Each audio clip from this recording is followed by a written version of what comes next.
நமக்கு ஒரு போர்க்கப்பல், விமானம் தாங்கி போர்க்கப்பல் அப்படின்னா என்ன ஞாபகத்துக்கு வரும்? அது ஏதோ ஒரு நாட்டில் போய் குண்டு போட போகுது, அவ்வளோதானே. ஆனால் ஒரு விமானம் தாங்கி கப்பலுக்குள்ள எவ்வளவு பேர் இருக்காங்கன்னு தெரியுமா? 5000 பேர் இருக்கிறாங்க. அது 2-3 கிராமத்தோட மக்கள் தொகைக்கு ஈக்குவல். இந்த 5000 பேரும் எப்படி அந்த கப்பலுக்குள்ள டெய்லி சாப்பிட்றாங்க, தூங்குறாங்க, அவங்களோட டெய்லி ரொட்டீன் என்ன அப்படின்னு பார்த்தோம்னா அது உண்மையிலேயே ரொம்ப பிரமிப்பாகவும் ஆச்சரியமாகவும் இருக்குது. ஒரு உதாரணம் சொல்கிறேன். இந்த கப்பலில் ஒரு நாளைக்கு 20,000 பிளேட் சாப்பாடு தயார் பண்ணுறாங்க. அது மட்டும் இல்லை, உள்ள ஹாஸ்பிட்டல் இருக்குது, ஜிம் இருக்குது, இவங்க ஷாப்பிங் பண்ணுறதுக்கு கடைகள் இருக்குது. அவ்வளவு ஏன், இந்த கப்பலில் வேலை பார்க்குறவங்க அமேசானில் ஆர்டர் பண்ணலாம். ஒரு ஹெலிகாப்டர் வந்து இவங்களுக்கு டெலிவரி பண்ணிட்டு போகும். ஆச்சரியமாக இருக்குல்ல? இது போல் இன்னும் பல ஆச்சரியமான தகவல்கள் இந்த வீடியோவில் இருக்க போது. ஃபுல்லாக பாருங்கள். இது விமானம் தாங்கி கப்பலின் கதை. வெல்கம் டு பிடி ரிப்போர்ட்ஸ். நான் உங்கள் பாரதி தம்பி.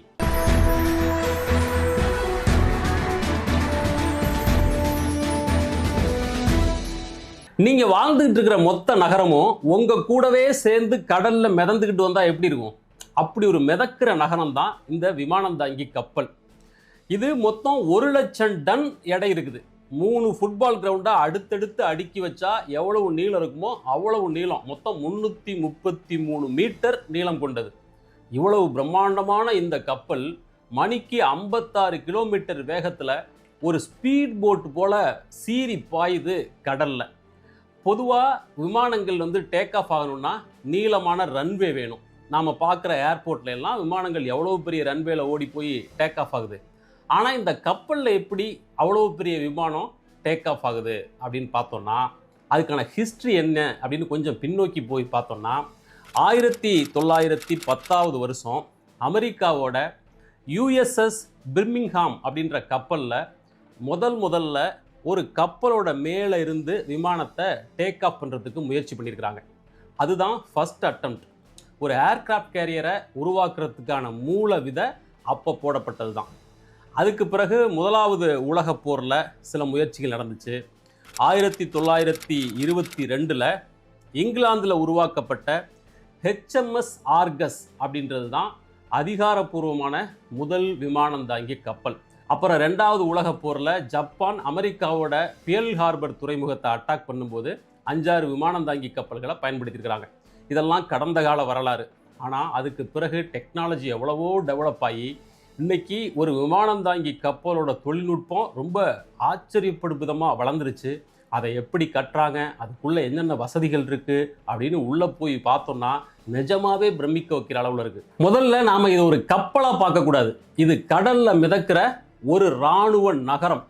இதில் முக்கியமான பகுதி அப்படிங்கிறது அந்த கப்பலோட மேல் தளத்தில் இருக்கிற ஃப்ளைட் டெக் அப்படின்ற ஏரியா தான். இதுதான் இந்த கப்பலோட இதயம் மாதிரியான இடம். நீங்கள் இப்போ பார்க்குற இந்த விமானம் தாங்கி கப்பலோட ஓரத்தில் ஒரு பில்டிங் மாதிரி தெரியுதா? அதுக்கு பேர் ஐலேண்ட்.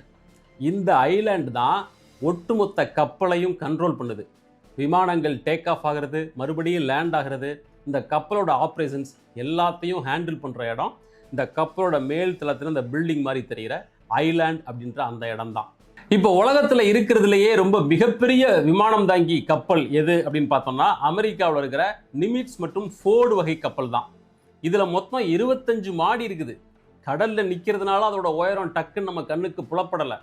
அந்த கப்பலை அப்படியே எடுத்துகிட்டு வந்து அமெரிக்காவில் இருக்கிற சுதந்திர தேவி சிலையோட பக்கத்தில் நிறுத்தினோம்னா அந்த சிலையை விட இந்த கப்பல் உயரமாக இருக்கும்.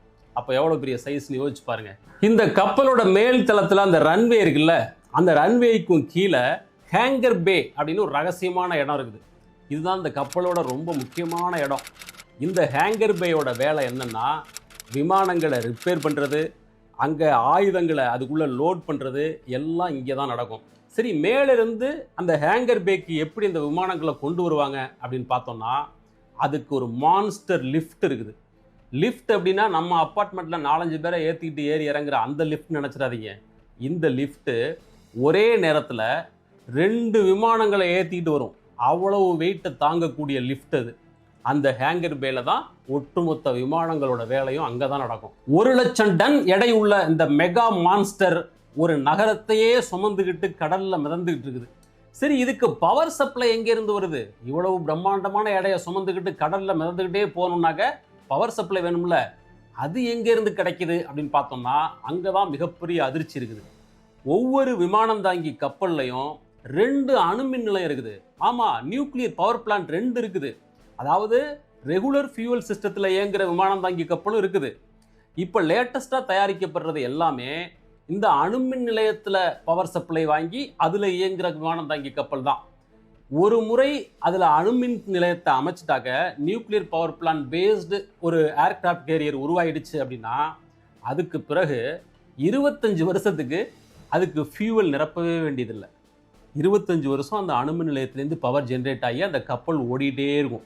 இந்த அணு உலைகள் என்ன பண்ணுதுன்னா தண்ணியை கொதிக்க வச்சு அந்த நீராவி மூலமா மிகப்பெரிய ப்ரொப்பல்லர்களை சுத்தி விட்டு அது மூலமா தான் அந்த கப்பல் ஃபங்க்ஷன் ஆகுது, கடல்ல மூவ் ஆகி போகுது. அண்ட் இது வெறுமனே கப்பலை ஓட்டுறதுக்கு மட்டுமே இந்த நியூக்ளியர் பவர் பிளான்ட் பயன்படுறது இல்லை. மாறா அந்த கப்பல்ல இருக்கிற 5000 பேரோட அன்றாட தேவைகள் இருக்குல்ல, அங்க ராட்சசமான பெரிய லிஃப்ட் இருக்கு அப்படின்னு பார்த்தோம். அப்புறம் அங்கே பவர் ஜெனரேட்டர்ஸ் இருக்குது, அவங்களுக்கு தேவையான கம்ப்யூட்டர்ஸ், லேப்டாப்ஸ், அந்த எலக்ட்ரானிக் டிவைசஸ், இது இயங்குறதுக்கான பவர் சப்ளை, இது எல்லாமும் இந்த அணுமின் நிலையத்திலேருந்து தான் வருது. சரி, டெக்னாலஜிலாம் சூப்பரு. இதுக்குள்ளே இருக்கிற 5000 பேரோட ஒரு நாள் வாழ்க்கை எப்படி இருக்குது அப்படின்னு பார்த்தோம்னா அது நினச்சி பார்க்கவே முடியல, அவ்வளவு பிரமிப்பாக இருக்குது. அதிகாலை 4 மணிக்கு அவங்களோட சமையல் கட்டில் வேலை ஆரம்பிச்சிருது. எவ்வளோ பேருக்கு சமைக்கணும்? 5000 பேருக்கு. ஒரு நாளைக்கு 20,000 பிளேட் மீல் தயார் பண்ணுறாங்க. எவ்வளவு? 20,000 பிளேட்டு. நாம் ஒரு கல்யாணம் பண்ணுறோம்னு வச்சுக்கோங்க, கல்யாணத்துக்கு எவ்வளோ பேரை கூப்பிடுவோம்? அதிகபட்சம் 1000 பத்திரிக்கை அடிப்போம். அவன் சொந்தக்காரன் இன்னும் கொஞ்சம் பேர் அப்படி சேர்த்து வந்தால் கூட 2000 பேர் 3000 பேர். கொஞ்சம் பெரிய வீட்டு கல்யாணம் வந்தால் 5000 பேர். இவ்வளோதான் கணக்கு. அது ஒரு நாளைக்கு. ஆனால் இந்த கப்பலில் ஒவ்வொரு நாளும் ஒவ்வொரு வேலைக்கும் 5000 பேருக்கு சமைக்கணும். காலை, மதியம், நைட்டு. அவங்க கடற்படை வீரர்கள் வேற, இராணுவ வீரர்கள், ஹெல்த்தியாக சாப்பிட்ணும். அப்போ டெய்லியும் நான்வெஜ் அவங்க ஃபுட்டில் இருக்கும். முக்கியமாக எக் இருக்கும். ஒரு நாளைக்கு 20,000 முட்டையாச்சும் அதில் குக் பண்ணுறாங்களாம். சரி, 20,000 விட்டுருங்க, 10,000 முட்டைன்னு கூட வச்சுக்கோங்க. ஒரு நாளைக்கு 10,000 முட்டை மட்டுமே. அப்போ எத்தனை லட்சம் முட்டையை உள்ளே வாங்கி ஸ்டோர் பண்ணியிருப்பாங்க? ஒரு விமானம் தாங்கி கப்பல் கடற்குள்ளே போச்சுன்னா மாத கணக்கில் கரைக்கே வராது, பல மாதங்கள் உள்ளே சுற்றிட்டு இருக்கும். அப்போ எத்தனை லட்சம் முட்டைகளை வாங்கி உள்ளே ஸ்டோர் பண்ணி வச்சுருப்பாங்க? இது முட்டைக்கு மட்டும். அப்புறம் ரெட் மீட், ஃபிஷ், இந்த மாதிரி இறைச்சி வகைகள் இருக்குல்ல, அதெல்லாம் டன் கணக்கில் வாங்கி உள்ளே வச்சுருப்பாங்க. காய்கறிகள், தானியங்கள், எண்ணெய், உப்புன்னு எவ்வளவும் அந்த கோல்டு ஸ்டோரேஜில் வாங்கி அடுக்கி வச்சுருப்பாங்க. அந்த ஸ்டோரேஜ் கேபினை பார்த்தா அதுவே ஒரு ஃபுட்பால் கிரவுண்ட் அளவுக்கு இருக்குது. அவ்வளவு பெரிய ஸ்டோரேஜ் கேபின். 5000 பேருக்கு மாத கணக்கில் சமைக்கணும்ல, அவ்வளோ வாங்கி அடுக்கி வச்சுருக்கிறாங்க. இப்போ காலையில் அதிகாலையில் அந்த சமையல் வேலை ஆரம்பிச்சதுன்னா காலை, மதியம், நைட்டுன்னு இடைவிடாமல் அது ஒரு ஃபேக்ட்ரி மாதிரி இயங்கிட்டு இருக்கு. அவ்வளவு பிரமிப்பாக இருக்குது. சரி, காலையில் சாப்பிட்டாச்சு, முடிச்சாச்சு. அடுத்து என்ன வேலை அப்படின்னு பார்த்தோம்னா, ஒரு விமானம் தாங்கி கப்பல் அப்படிங்கிறது தினசரியெல்லாம் அவங்களுக்கு வேலை இருக்காது. டெய்லியும் போய் ஏதோ ஒரு நாட்டில் குண்டு போடுறது, துப்பாக்கி வச்சு சுடுறது, விமானத்தை ஏவி விடுறது, அந்த வேலையெல்லாம் அவங்களுக்கு இருக்காது. போர் எப்பயோ ஒரு இடத்துல தான் நடக்கும், எப்பயோ ஒரு நாளில் தான் நடக்கும். அப்போ என்ன பண்ணுவாங்க தினசரி அப்படின்னா, அப்படியே கடலுக்குள்ளே மிதந்துக்கிட்டே போயிட்டே இருப்பாங்க. அவங்களோட ஹை கமாண்ட்கிட்டேருந்து உத்தரவு வரும், இங்கே போ, அங்கே போன்னு. ஸோ கப்பல் எடுத்துக்கிட்டு அங்கங்கே அவங்க சொல்கிற இடத்துக்கு போகணும். அண்ட் டெய்லியும் அந்த விமானங்களை, அதில் உள்ள ஆயுதங்களை க்ளீன் பண்ணி சுத்தமாக ப்ரிப்பேர்டாக வச்சுக்கணும். எந்நேரமும் ஒரு வாருக்கு தயாரான நிலையில் அவங்க இருக்கணும். அதுதான் அவங்களுக்கு முக்கியமான உத்தரவு. மற்றபடி கடலில் சுற்றிட்டு போயிட்டோம் அப்படியே இருப்பாங்க. சரி, இப்படி சும்மா தான் இருக்காங்க அப்படின்னு சொல்ல முடியாது. அவங்க வாருக்கு ப்ரிப்பேர்டாக இருக்கணும். அதுதான் விமானம் தாங்கி கப்பலோட அடிப்படையான நோக்கம். ரைட். 5000 பேர் இருக்கிற இடத்துல இவங்களில் ஒரு 10-20 பேருக்காச்சும் டெய்லியும் ஏதோ ஒரு சிக் வரும், நோய் வரும், காய்ச்சல், தலைவலி, ஏதோ சில பிரச்சனைகள் வரத்தானே செய்யும். இவ்வளோ பேர் இருக்கிற இடத்துல இவங்களுக்கெல்லாம் ட்ரீட் பண்ணுறதுக்கு உள்ள ஒரு 10-20 மருத்துவர்கள் இருக்கிறாங்க. தேவைப்பட்டால் சர்ஜரி பண்ணலாம், அதுக்கான சர்ஜிக்கல் வசதிகளும் அங்கே இருக்குது. நர்சஸ் இருக்கிறாங்க. இவங்க எல்லாரும் பார்ட் ஆஃப் தி ராணுவம் தான். அந்த ராணுவ வீரர்களை வேலைக்கு எடுக்கும் போதே டாக்டர்ஸ், என்ஜினியர்ஸ் எல்லாரையும் எடுத்துருவாங்க. அந்த வகையில் உள்ள டாக்டர்ஸ் இருக்கிறாங்க, என்ஜினியர்ஸ் இருக்கிறாங்க. அங்கே உள்ள கருவிகளை ஏதாவது பிரச்சனை வந்துச்சுன்னா அதை பழுது பார்க்கறதுக்காக உள்ள என்ஜினியர்ஸ் இருக்கிறாங்க. இப்படி எல்லா கேட்டகரி உள்ள ஆட்களும் இந்த வார் கப்பலில் இருக்கிறாங்க. சரி, இதெல்லாம் அவங்க வேலை பார்க்குற இடத்துல இவங்க தூங்குற இடம் எப்படி இருக்குது அப்படின்னு உள்ளே போய் பார்த்தோம் அப்படின்னாக்க அது ரொம்ப பொசுக்குன்னு இருக்குது. பங்கர் பெட்டு வச்சு ஒன்று மேலே ஒன்று மேன்சன்ல எல்லாம் அப்படி இருக்கும். இப்போ நம்ம ப்ரைவேட் பஸ்ஸில், இந்த ஸ்லீப்பர் கோச் பஸ்ஸில் போனோம்னா சிங்கிள் சீட் இருக்கும்ல, அந்த சைஸ் சீட்டு தான் இவங்க இப்போ படுத்துருக்கிற இடம். இன்னும் கொஞ்சம் வசதியாக இருக்குது, சைஸில் அவ்வளோதான், பெரிய இடம்லாம் இல்லை.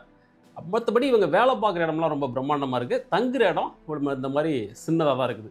இந்த கப்பலுக்குள்ளே ஜிம்மு, லைப்ரரி, ஷாப்பிங் பண்ணுறதுக்கு கடைகள் எல்லாமே இருக்குது. அதுபோக அங்கே ஒரு போஸ்ட் ஆஃபீஸ் இருக்குது. அங்கே வேலை பார்க்குறவங்க அவங்க வீட்டுக்கு லெட்டர் போடணுன்னாக்க எழுதி அந்த போஸ்ட் பாக்ஸில் போடலாம். அமேசானில் இவங்க ஆர்டர் பண்ணலாம். இப்போ டவுட் நமக்கு வருமே, அமேசானில் ஆர்டர் பண்ணால் அது எப்படி இவங்களுக்கு வந்து சேரும் அப்படின்னா, இவங்களுக்கு ஒரு மெயிலிங் அட்ரஸ் இருக்குது. இவங்க ஏதாச்சும் பொருளை ஆர்டர் பண்ணால் கரையில் இருக்கிற அந்த அட்ரஸுக்கு அமேசான்காரங்க போய் டெலிவரி பண்ணிடுவாங்க. வாரம் ஒரு தடவையோ 10 நாளைக்கு ஒரு தடவையோ அங்கேருந்து ஒரு ஹெலிகாப்டர் கப்பலுக்கு வரும். இவங்களுக்கு வந்து சேர வேண்டிய கடிதம், அமேசானில் யாராவது ஆர்டர் பண்ணியிருந்தாங்கன்னா அந்த பொருள் எல்லாத்தையும் எடுத்துகிட்டு வந்து அந்த ஹெலிகாப்டர் டெலிவரி பண்ணிட்டு போகும். அப்புறம் இவங்க ஏதாச்சும் லெட்டர் எழுதி போட்டிருந்தாங்கன்னா அதை எடுத்துகிட்டு அங்கே கொண்டு போய் சேர்க்கும். இது ஒரு ரெகுலர் ப்ராசஸ் மாதிரி நடக்கும். இந்த கப்பலில் இருக்கிறதுலேயே ரொம்ப ஆபத்தான ஏரியா அப்படின்னாக்க அது மேலே இருக்கிற அந்த ரன்வே தான். ரெகுலர் விமானத்தளத்தில் மிகப்பெரிய ரன்வேல விமானங்கள் ஓடி டேக் ஆஃப் ஆகுது. இந்த விமானநகி கப்பல் ரொம்ப சின்னது. இது ரொம்ப பெருசு தான், கப்பலுங்கிற சைஸில் ஒப்பிடும்போது அது பெருசு. ஆனால் ஒரு விமானத்தோட அந்த ஓடுதளத்தை ஒப்பிடும்போது இது ரொம்ப சின்னது இல்லையா? அப்புறம் எப்படி இந்த சின்ன ரன்வேக்குள்ளே விமானங்கள் டேக் ஆஃப் ஆகுது அப்படின்னு பார்த்தோம்னா, அதுக்கு கேட்டபுல்ட் அப்படின்ற ஒரு டெக்னாலஜியை பயன்படுத்துகிறாங்க. இது ஒன்றும் இல்லை, உண்டிவில் இப்படி இழுத்து விடுவோம் இல்லையா, உண்டிவில், அதுக்கு பேர் தான் கேட்டபுல்ட். இதை சொல்லும்போது எனக்கு சின்னதாக ஒரு ஞாபகம் வருது. எங்கள் ஊர் தஞ்சாவூர். அங்கே சின்ன வயசில் கல்டாபில்ட்டு அப்படின்னு நாங்கள் சொல்லுவோம். இந்த உண்டிவில்லுக்கு அங்கே வட்டார வழக்கில் கல்டாபில்ட்டு அப்படின்னு பேர். அதுக்கு எங்கேருந்து பேர் வந்துச்சுன்னு இப்போ தான் புரியுது. அது கேட்டபுல்ட்டை தான் பேச்சு வழக்கில் அப்படி சொல்கிறாங்க. சரி, இந்த உண்டிவில்ல அப்படி இழுத்து விடுவோம்ல, அதுபோல் விமானங்களை ஃபோர்ஸோட இழுத்து இப்படி சக்குன்னு மேலே எரியுது. அது எவ்வளோ வேகத்தில் எரியுது தெரியுமா? 0லேருந்து 240 கிலோமீட்டருக்கு 2 செகண்டில் போகுது. 1, 2 அவ்வளோதான், 2 செகண்ட். முதல் செகண்டில் 0 வேகத்தில் இருக்கிற அந்த விமானம் 2வது செகண்டில் 240 கிலோமீட்டர் வேகத்துக்கு போகுது. அப்படி ஒரு டெக்னாலஜி. அந்த கேட்டபுல்ட்டை பயன்படுத்தி தான் விமானங்களை டேக் ஆஃப் பண்ணுறாங்க. சரி, இது டேக் ஆஃப் பண்ணுறதுக்கு எப்படி லேண்ட் பண்ணுறாங்க? அவ்வளோ வேகமாக வர்ற விமானம் அந்த சின்ன ரன்வேக்குள்ளே எப்படி வந்து நிற்கிது அப்படின்னு பார்த்தோம்னா, அதுக்கு அரஸ்டிங் கியர்ஸ் எல்லாம் பயன்படுத்துகிறாங்க. ஒரு கொக்கி மாதிரி செயின் மாதிரி போட்டு வேகமாக போகிற விமானத்தை இழுத்து நிறுத்துறது, அப்படி ஒரு டெக்னாலஜி அதுக்கு பயன்படுத்துகிறாங்க. இது எல்லாமே ரொம்ப ரொம்ப அக்யூரசி லெவல் 100% வச்சு செய்ய வேண்டிய வேலை. ஒரே ஒரு % தவறுக்கு கூட இதில் இடம் கிடையாது. சின்ன தவறு கூட மிக பயங்கரமான விளைவுகளை ஏற்படுத்தும். அதனால் மிலிட்ரியில் இருக்கிறதுலையே ரொம்ப அனுபவமுள்ள விமானிகளை தான் இதுக்கு பயன்படுத்துகிறாங்க. இது எல்லா வேலைகளையும் ஏர் பாஸ் அப்படின்னு ஒருத்தர் தான் கண்ட்ரோல் பண்ணுறாரு. அவர் தான் அந்த கப்பலுக்கே பாஸ். அந்த ஐலாண்டு சொல்கிற இடத்துல தான் அவர் இருப்பார். எல்லா வேலைகளையும் அவர் தான் கண்ட்ரோல் பண்ணுவார். ஒவ்வொரு டிவிஷனில் இருக்கிற பணியாளர்களுக்கும் ஒவ்வொரு கலரில் ட்ரெஸ் கோடு இருக்குது. இவங்க எல்லாரும் சேர்ந்து ஒவ்வொரு வேலையையும் ஒரு ஆர்கனைஸ்டு டான்ஸ் போல், ஒரு நடனம் போல் அந்த வேலைகளை ஒரு நிமிஷம் கூட நிற்காமல் நிகழ்த்துறாங்க. எப்பவுமே ஒரு கேரியர் ஷிப் தனியாக ட்ராவல் பண்ணாது. அது கூட சப்போர்ட் பண்ணுறதுக்கு மேலும் சில கப்பல்கள் பயணம் பண்ணும். முக்கியமாக மிசைல் க்ரூசர், டெஸ்ட்ராயர்ஸ் அப்படின்னு சொல்லப்படுற போர்க்கப்பல், அப்புறம் ஒரு நீர்மூழ்கி கப்பல், ஒரு சில ஹெலிகாப்டர்ஸ், இது எல்லாம் சேர்ந்து தான் அந்த டீமாக அவங்க செயல்படுவாங்க. இது எல்லாத்துக்கும் சேர்த்து கேரியர் ஸ்ட்ரைக் குரூப் அப்படின்னு சொல்லுவாங்க. சரி, ஃபைனலி அந்த முக்கியமான மேட்டருக்கு வருவோம். இவ்வளவு வசதிகள் இருக்கிற இந்த விமானந்தாங்கி கப்பலை கட்டுறதுக்கு எவ்வளவு தான் செலவாகுது? அமெரிக்காவோட ஜெரால்ட் ஆர் ஃபோர்ட் அப்படின்ற ஒரு விமானந்தாங்கி கப்பல், இதை கட்டுறதுக்கு ஆன செலவு எவ்வளோ தெரியுமா? 13.3 பில்லியன் அமெரிக்கன் டாலர். இந்திய மதிப்பில் 1.20 லட்சம் கோடி ரூபாய். இதெல்லாம் ஒரு நாட்டு பட்ஜெட்டை விட அதிகம். பல சின்ன நாடுகளோட பட்ஜெட்டை விட இது அவ்வளவு ஜாஸ்தி. இந்த விமானந்தாங்கி கப்பலுக்குள்ளே இருக்கிற நியூக்ளியர் ரியாக்டர், அங்கே இருக்கிற ரேடார் சிஸ்டம், இது எல்லாத்தையும் கட்டுறதுக்கு மட்டுமே சில 100 மில்லியன் டாலர்கள் செலவாகுதான். அப்புறம் முக்கியமாக கவனிக்க வேண்டியது இந்த மொத்த செலவு, அதாவது 1.20 லட்சம் கோடி செலவு இருக்குல்ல, இந்த செலவு இந்த கப்பலை கட்டுறதுக்கு மட்டும்தான். அந்த கப்பல் மேலே நிறுத்த போகிற ஃபைட்டர் ஜெட் விமானங்கள் இருக்குல்ல, அதுக்கான செலவு தனி கணக்கு, அது இதில் வராது. ஒரு விமானம் தாங்கி கப்பலை கட்டி முடிக்கிறதுக்கு குறைஞ்சது 10 வருஷம் ஆகும். பல ஆயிரக்கணக்கான என்ஜினியர்ஸ் அதில் வேலை பார்ப்பாங்க. லிட்ரலி ஆயிரக்கணக்கான பேர் வேலை பார்ப்பாங்க. இப்போ நான் ஆல்ரெடி சொன்ன அந்த அமெரிக்க போர்க்கப்பல் இருக்கு இல்லையா, அதில் 20,000 என்ஜினியர்ஸ் வேலை பார்த்துருக்குறாங்க. என்ஜினியர்ஸ் மட்டும். அதை தவிர பல ஆயிரம் தொழிலாளர்கள் எல்லாம் சேர்ந்து மில்லியன் கணக்கான ஸ்பேர் பார்ட்ஸை ஒன்று சேர்த்து இந்த பிரம்மாண்டமான கப்பலை உருவாக்குறாங்க. ஒரு போர்க்கப்பலை கட்ட ஆரம்பித்து அதை முழுமையாக கம்ப்ளீட் பண்ணி கடலில் இறக்குறதுக்குள்ள ஒரு தலைமுறையே உருவாகி முடிஞ்சிருக்கும். அதுக்குள்ளே ஒரு நாட்டுக்கு 4 அதிபர் வந்துட்டு போயிருப்பார். அவ்வளவு பெரிய ப்ராசஸ் இது. சரி, இவ்வளவு எஃபோர்ட் போட்டு உருவாக்குற இந்த விமானம் தாங்கி கப்பல் எவ்வளவு நாளுக்கு கடல்ல மிதக்கும் அப்படின்னு பார்த்தோம்னா ஏறக்குறைய ஒரு 50 வருஷம். அதாவது இந்த நியூக்ளியர் ரியாக்டர் அடிப்படையில் இயங்குகிற விமானம் தாங்கி கப்பலோட ஆயுட்காலம் அதிகபட்சமாக 50 வருஷம், கொஞ்சம் முன்ன பின்ன, அவ்வளவுதான். மற்றபடி ரெகுலர் ஃபியூவல் சிஸ்டத்தில் இயங்குகிற விமானம் தாங்கி கப்பல் அப்படின்னாக்க அது இன்னும் கொஞ்சம் காலம் இயங்கும். சரி, அந்த நியூக்ளியர் ரியாக்டர் பேஸ்டு இயங்குது இல்லையா விமானம் தாங்கி கப்பல், அது அதோட வேலையை முடித்த பிறகு அதை போய் அழிக்கணும், டெஸ்ட்ராய் பண்ணணும். அந்த ப்ராசஸுக்கு பல வருஷங்கள் ஆகும். டமால்னு எடுத்து போட்டு உடச்சிட முடியாது. பல ஆயிரக்கணக்கான தொழிலாளர்கள் வருஷ கணக்கில் வேலை பார்க்கணும். பல பில்லியன் டாலர்கள் அதுக்கும் செலவாகும்.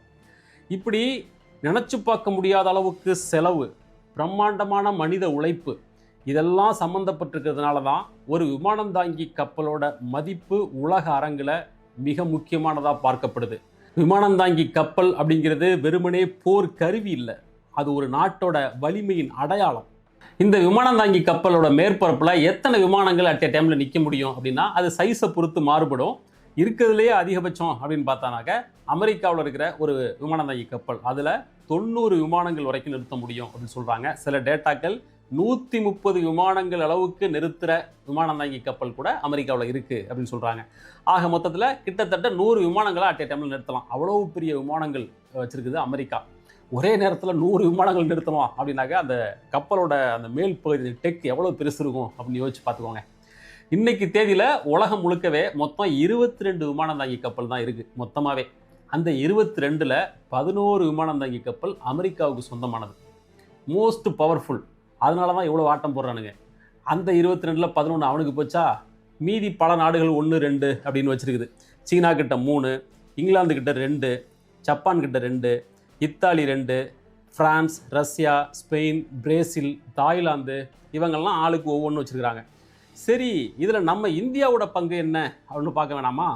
இந்தியாவுக்கு இதில் முக்கியமான பங்கு இருக்குது. இந்தியாவோட விமானம் தாங்கி கப்பல் ஐஎன்எஸ் விக்ராந்த், பல பேர் செய்திகளில் படிச்சிருப்போம். முழுக்க முழுக்க இந்தியாவிலேயே வடிவமைக்கப்பட்ட ஒரு ப்ரைடு ப்ராடக்ட் அப்படின்னு இதை சொல்லலாம். கொச்சி கப்பல் கட்டுமான தளத்தில் உருவாக்கப்பட்ட இந்தியாவோட முதல் விமானம் தாங்கி கப்பல் ஐஎன்எஸ் விக்ராந்த். இந்த கப்பலை உருவாக்குனதன் மூலமாக விமானம் தாங்கி கப்பலை வச்சிருக்கிற தற்சார்பு கொண்ட நாடுகளோட அந்த ப்ரைட் லிஸ்ட்டில், அந்த எலைட் லிஸ்ட்டில் இந்தியா தன்னையும் இணைச்சிக்கிச்சு. பட் அமெரிக்கா மாதிரியான நாடுகள் வச்சிருக்கிற விமானம் தாங்கி கப்பல் ரொம்ப பெருசு. அது நியூக்ளியர் பவர் பிளான்ட் பேஸ்டு இயங்குகிற கப்பல். ஆனால் இந்தியாவில் இருக்கிறது ரெகுலர் ஃபியூவல் சிஸ்டத்தில் இயங்குறது தான். அதெல்லாம் அட் எ டைமில் 90 விமானங்கள் நிறுத்தலாம் அப்படின்னா ஐஎன்எஸ் விக்ராந்தில் அதிகபட்சம் 25-30 விமானங்களை தான் நிறுத்த முடியும். எனிவே, எண்ணிக்கையில் முன்ன பின்ன இருந்தாலும் கூட உலகத்திலேயே விமானம் தாங்கி கப்பல் வச்சிருக்கிற நாடுகளோட எண்ணிக்கையே ரொம்ப சொற்பந்தான். அதில் இந்தியாவும் ஒன் ஆஃப் தி கண்ட்ரியாக இணைஞ்சிருக்கு. இந்த ஐஎன்எஸ் விக்ராந்த் போர்க்கப்பல் 262 மீட்டர் நீளம் உள்ளது, 43,000 டன் எடை கொண்டது. ஒரே நேரத்தில் 1700 பேர் வரைக்கும் இதில் வேலை பார்க்கலாம். MiG-29K ரக போர் விமானங்கள், ஹெலிகாப்டர்ஸ் எல்லாம் சேர்த்து ஒரே நேரத்தில் 30 விமானங்களை இதில் நிறுத்த முடியும். இதுக்கான மொத்த செலவு 20,000 கோடி. ஸோ இதுதான் ஒரு விமானம் தாங்கி கப்பலோட கதை, கடலில் மிதக்கிற ஒரு இராணுவ நகரத்தோட கதை. இந்த கதையில் உங்களுக்கு எது ரொம்ப பிடிச்சிருக்குது, உங்களை எது ஆச்சரியப்படுத்துது, இதுக்கு ஆகிற செலவா அல்லது உள்ளே இருக்கிற லைஃப் ஸ்டைலா அல்லது இந்த டெக்னாலஜியா, கமெண்ட்டில் சொல்லுங்கள். மறுபடியும் இதே போல் இன்னொரு வீடியோட உங்களை சந்திக்கிறேன். நன்றி.